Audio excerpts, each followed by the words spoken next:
With all the challenges we're facing in the world lately, I'm here to give you some great news.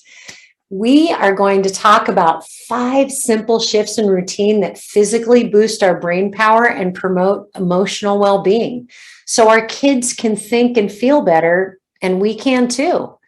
This is all about brain health. It's amazing what can happen when our brains get their needs met. The best part is these 5 things are simple and work for kids of all ages and abilities. I kind of learned these things the hard way. When our daughter, who had challenges, had a meltdown when she was 7, I had already had a long day and I totally lost it with her in a fit of yelling and arms flailing, and I lost control so badly that I didn't even know if our relationship would ever heal. And after that, I realized trying to raise our kids the way I was raised wasn't working. So I decided to figure out how to raise our quirky kids according to how their brains work. I read studies and books and articles. I talked to pediatricians, psychologists, neurologists, and I kept trying and tweaking things. Our kids and I had fun trying stuff and often laughing together. Then the things that worked best with our kids, I took into my classroom. And whoa, talk about amazing. One year I taught next to the teacher of the year for our school district. And though he got the parent request because, well, he was awesome, and I just moved to a new grade, my test scores came in ahead of his.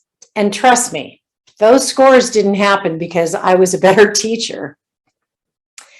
It was because of the 5 brain healthy things we did that I'm going to share with you. I'm Trish Wilkinson from Brain Stages Parenting, and I believe any educator or parent or caregiver can improve mental health, boost thinking power, and include our own, and supercharge kids' learning. Even if you only do one of these 5 things, you'll notice you and the kids in your life will feel and think better, but do all 5, whoa, it's transformational. Kids' behavior gets better and you'll feel more relaxed and patient. Kids learn to empathize, self-regulate, and develop whatever skills you want to toss at them. These things are also empowering for children with special needs to help them think, learn, feel, and behave better when you meet these 5 needs for a healthy brain. So in the next about 20 minutes, you're going to learn 5 super doable shifts in your daily routines that you can adapt to any age group to improve mental health, boost thinking power, and supercharge learning. First, we'll get our brains ready to do their best thinking and functioning, which has 2 parts. Part 1, we all wake up dehydrated and our brains are 73% water. Asking your brain to work right without water is like trying to clean a sticky kitchen counter with a barely damp sponge. And look at all the great things that happen when we get the water we need. We feel and think better. We have more energy. We work off more calories and we stay healthier. Nothing fancy, just drink water. I love coffee, but coffee doesn't count. And neither does fruit juice, too much sugar. Getting in the habit of everyone drinking water in the morning gives our brains the moisture they need to get everything working right. You'll also notice fewer stomach aches, headaches, crabby moods, and ditziness, and you'll all just have a better day. And the other part of tweaking your morning routine with kids, I love this part, is to do just 10 minutes of exercise in the morning. Most kids used to walk or ride their bikes to school, but things have changed. These days, kids haven't gotten their brains much out of sleep mode by the time they're expected to learn. 10 minutes of exercise and a drink of water in the morning were such game changers for our own quirky kids at home that I started having my students run a few laps before we go to class. Or if the weather wasn't great, I had kids do a bunch of little moves like marching and hopping and whatever for 10 minutes behind their desks in the classroom. Water and exercise get the hormones in our brains releasing properly and our neurons firing with optimal speed and accuracy. Heck, scientists discovered exercise even causes growth in our hippocampi. They're the big shots in the brain for learning. I didn't know at the time that 10 minutes was sort of a magical amount of exercise. That's just the amount of time I was willing to spare to get us all moving so we could think. But it turns out, I love this. A couple years ago, these Canadian researchers set out to discover the least amount of exercise you could get away with and still get all the brain benefits. And guess what? It's 10 minutes. People would say, Trish, how do you have time to work out with your students in the morning? And I'd say, are you kidding? Doing that quick 10 minutes saves so much time. Everyone listens, thinks, and gets along better. And we get way more done. The kids do better work.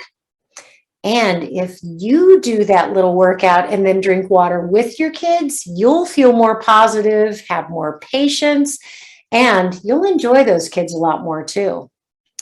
Besides water and exercise, another essential thing for our brains that they need to function properly is to feel safe. Safe brains are thinking, learning brains. That's academic as well as getting along with people and managing our emotions. More and more children are suffering from stress, anxiety, and even depression these days.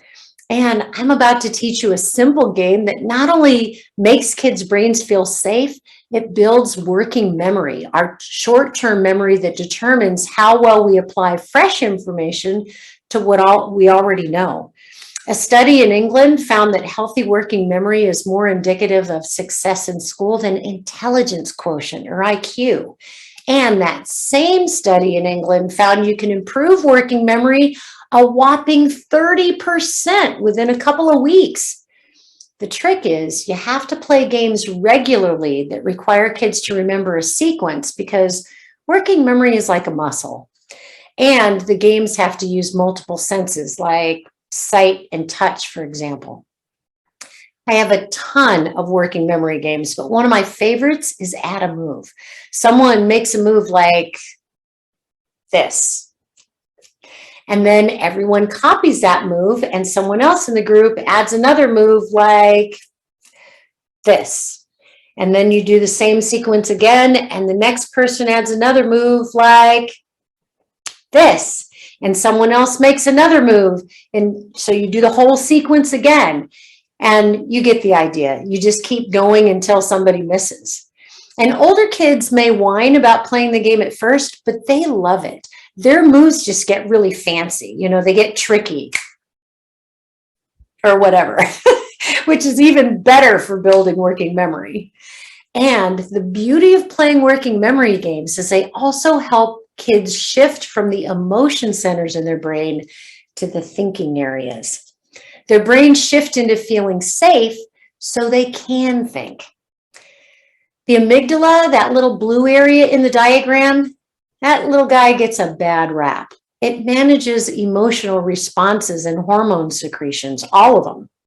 Unfortunately, a lot of us, kids and adults, are secreting lots of cortisol lately. That's the stress hormone, which puts us in an anxious state.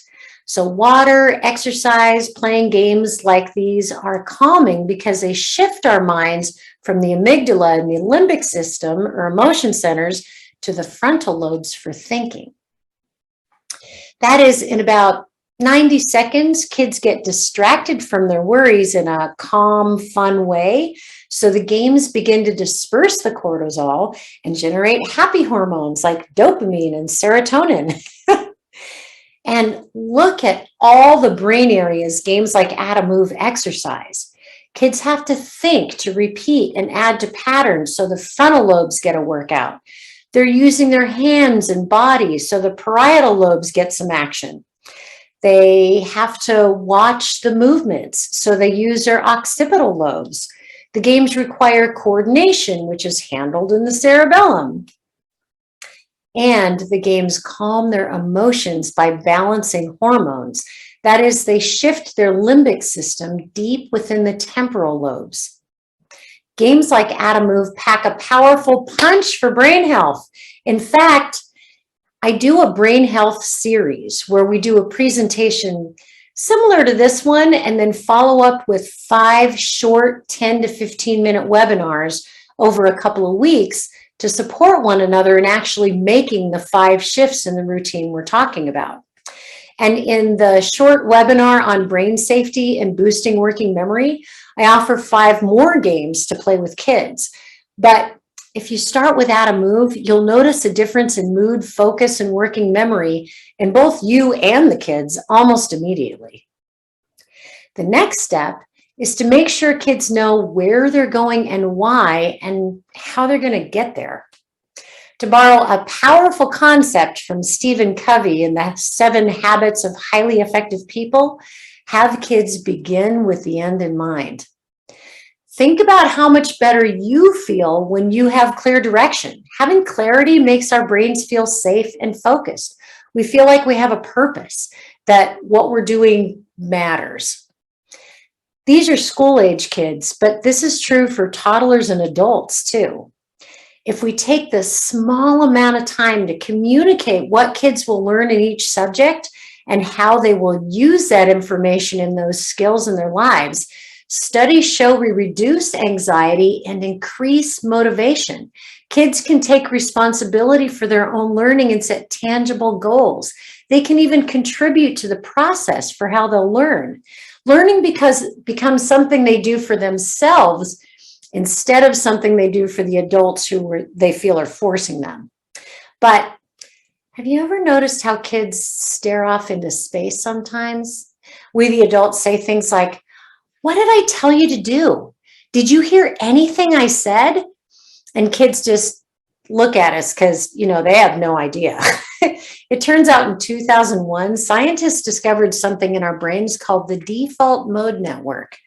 The default network does many things, and one of them is to allow our brains to sort of reboot some of the areas when they get saturated with information and stimulation. Have you ever spaced out for a few seconds and missed something you realized might have been important? Yep, our brains shift into the default mode network too sometimes. Kids who have attention issues, their brains get saturated more easily. So they stare off into space more often. But whether we have attention issues or not, we all need downtime so our brains can reset. And no, screen time does not count. If you want to know what the science says so far about screen time and how to set up healthy screen time for kids, go to my website at thebrainstages.com.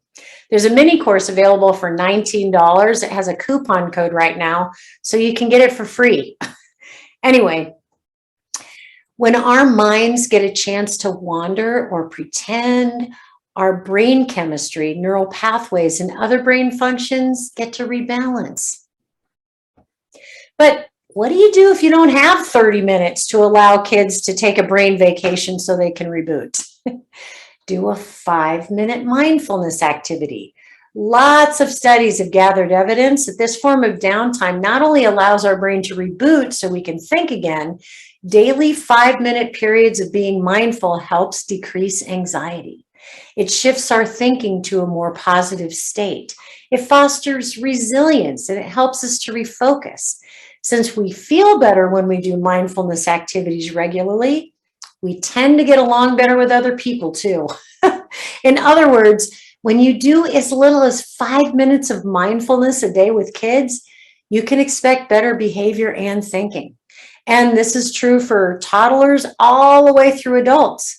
So for 5 minutes, count out deep breaths with your students, your own kids, aloud, to help you all focus on your breathing. Something like this. Inhale, 2, 3, 4, hold.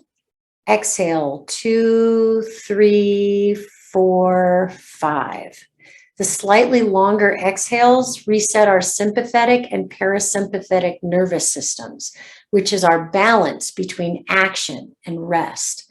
With adults, a common breathing pattern is to count to 6, hold for 3, and count to 7 or 8 on the exhale. But we have to remember younger kids' lungs are smaller than ours, so we have to adjust doing slightly shorter breaths. But don't worry though, you'll still get to relax and reboot your brain right along with them. And once you've gotten everyone focused on their breath, you can offer positive thoughts and suggestions. This 5-minute activity may seem like just one more thing to do. Oh, Trish, not something else, but it's another one of those things that saves a ton of time because kids behave and think and feel better.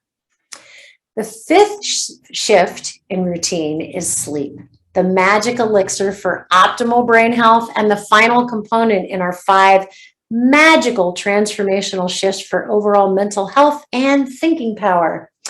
Notice the amount of sleep we need at different stages to maintain a healthy brain. Are there exceptions? Sure, but this is a good guideline. Most people think they need less sleep than they do. Oh, and notice that naps count toward our total sleep for a healthy brain. While we sleep, our brains process experiences, what we've learned during the day. Sleep also cleans out the excess proteins and damaged cells, and our body systems undergo rejuvenation and repair when our brains get into those really slow delta waves during sleep. Scientists have also discovered that our digestive system and our brains are closely linked, and not getting enough sleep for adequate gut-brain communication has been linked to weight gain and other physical challenges, as well as mental illness. And sleep helps our brain and body fight off infections, so we get sick less often too. I'm sure you can see by now the power of doing these 5 things for brain health with your kids and for yourself. This process is absolutely transformational. By about this time, people always ask me, Trish, how can I get a brain health series in my community? And that's easy. Just send an email to trish@thebrainstages.com and we'll talk about it and set it up. After the initial presentation, similar to this one, but we play games and we do examples and whatever, we'll do 5, 10 to 15 minute webinars to follow up that come with reflection pages to optimize and implement all these things together and for you to connect with each other doing the 5 things. We've all been to presentations that offer great information and insights, but without a concrete way to follow through, there's really very little value. And I'll troubleshoot things with you too. Like we'll practice little exercise routines that you can do almost anywhere, and you get a bunch more working memory games, and you get clear on how to motivate and support kids in setting up a roadmap for their learning. And we'll try out simple mindfulness activities and talk about ways to help kids get the sleep they need. The reflection pages look like this. You and the kids each fill out your own reflection pages. And on the left, you keep track of what you've done so far in the shaded box. On the right, you fill in the ways you plan to do the things we're talking about that day, and then support each other in practicing following through on the goals you set. So filling out these simple pages together will help you get kids buy-in for making these shifts in routine and support you in making these shifts too. I like to fill in the pages in pencil so you can be flexible and make changes along the way. For little folks who aren't reading and writing yet, just talking about their brains and how they work and how each of these 5 things will make them feel great and supercharge their learning will excite them. And if you're enthusiastic, they'll probably be enthusiastic because little kids are great like that. I hope I've convinced you that these 5 elements, water and 10 minutes of exercise, playing working memory games, setting up kids to take control of their learning, giving them downtime and or doing mindfulness activities with them, and helping them to become intentional about sleep is a transformational combination. Imagine your school or district, church, parenting organization, or any other community supporting one another in these 5 things for life-changing, positive energy, a sincere can-do spirit, and incredible motivation while you supercharge kids' learning. Both you and the kids in your life will think and feel so much better overall.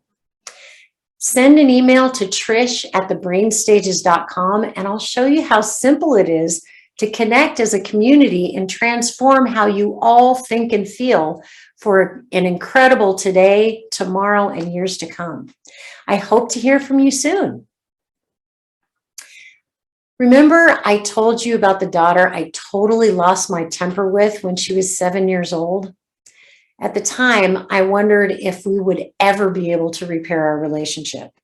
It was really that bad.